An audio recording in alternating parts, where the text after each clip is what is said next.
Hey guys, here's a video of Mike Huckabee visiting Israel and giving a speech in the Holy Land. Mike Huckabee is the United States representative for Israel, and let's see what he has to say. Mr. President and distinguished guests, to all of you, what an honor and an incredible joy it is for me to stand here in this place and to receive the welcome of the President. I want to thank my wife for being here with me today and being faithful as a wife for soon to be 51 years of marriage. As I often tell people, I know that you look at us and you say, "You don't look that old." Well, maybe you do think that. So I tell people we got married when we were about 12. And in our home state of Arkansas, that makes us late bloomers. So, Mr. President, it was 52 years ago this summer that I made my first trip to this magnificent place. I fell in love with Israel as a 17-year-old wild-eyed boy, amazed that I was actually standing in the land of the Bible. It overwhelmed me. Now I come back as a wild-eyed old man, but still with a sense of absolute joy and an overwhelming sense of awe that I'm in a land that God Himself said, "This is mine, and these are my people." I come to stand today with the state of Israel and with the Jewish people because I believe that it is not simply a geopolitical position, but a divine position. And over the 52 years that I've been coming to Israel countless times and bringing tens of thousands of people to see this magnificent land, I love to see it myself, but I love to see it through the eyes of people who are here for the first time. And I watch the emotion.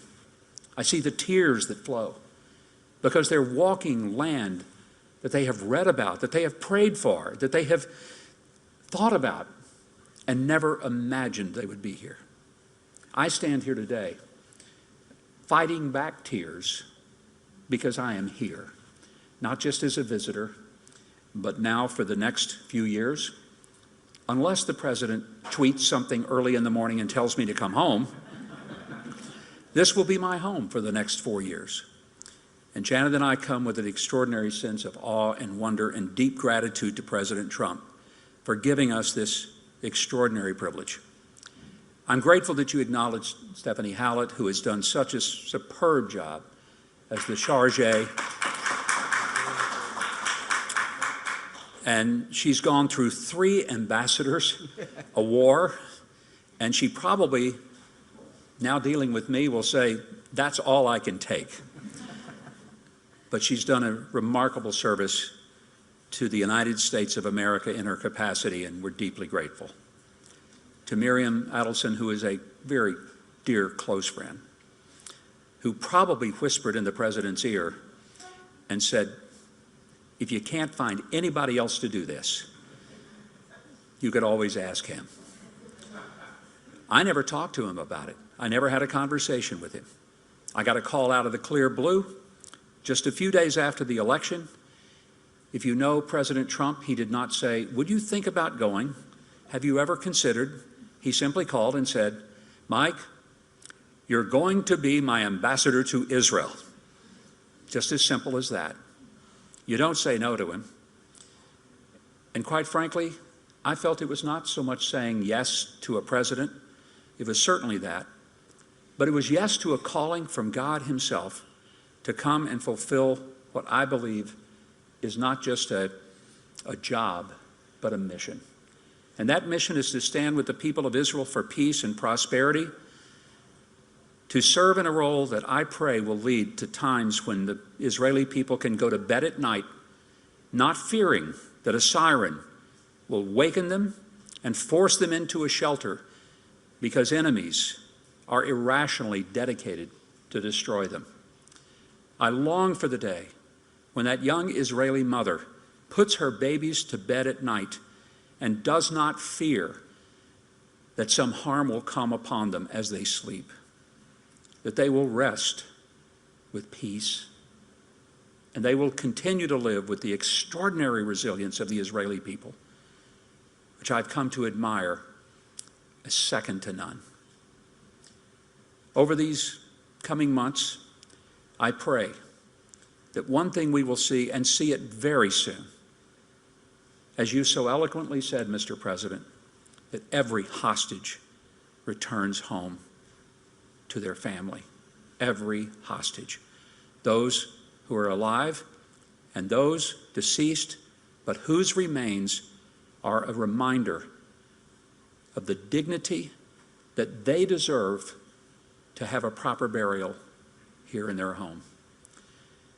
There are challenges, and I share with you that concern that the Iranian regime, and all of its hostility that has been inflicted upon the world for 46 years, continues to threaten not just the peace of Israel, but the peace of the United States. And I constantly remind people that the Iranians have always said, death to Israel, and chapter 2 is death to America. It has always been their desire that Israel would be the opening act, and then it would be America's turn to face destruction. Or to put it in another simple way, Israel is the appetizer, and the United States is the entree. We care deeply, Mr. President, the threats that face Israel, because those are also the threats that face our country. When I was at the White House just a little over a week ago, the President handed me a handwritten note with a prayer for the peace of Jerusalem. My first official act upon arriving here was to take that prayer from the President and to go to the hotel and to place it there on behalf of the American people with a reminder that we stand with you, Mr. President. We stand with the people of Israel.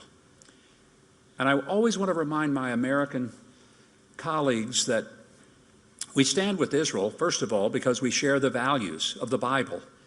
We share the understanding that the Judeo-Christian foundation is the foundation of all of Western civilization. Without it, there is no sense of democracy and love, appreciation, and respect for the individual. But it's also important that Americans know that while we hope to be a good friend to Israel and to provide assistance where we can, I never want Americans to think that we, Americans, are not greatly benefited by our partnership with our ally Israel. We benefit dramatically in the sharing of intelligence, in the sharing of technology, and in the sharing of agricultural innovation, which Israel has led the world in creating. So as we begin our service here, Mr. President, I want to thank you for your kindness, your hospitality. When I walked in and the national anthem of the United States was played, I must tell you, it was deeply emotional for me to hear that song in this land and to be reminded of the incredible bond that exists between Israel and the United States. On behalf of the President and the American people, I thank you for your hospitality, and I welcome the opportunity to serve my President, my country, in partnership with you toward a peace that you truly and most deservedly should have. Thank you, Mr. President.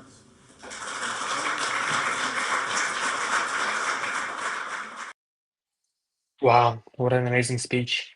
I think one thing that he pointed out very well is that all the anti-Semites and all the people that hate Israel claim that America doesn't benefit at all.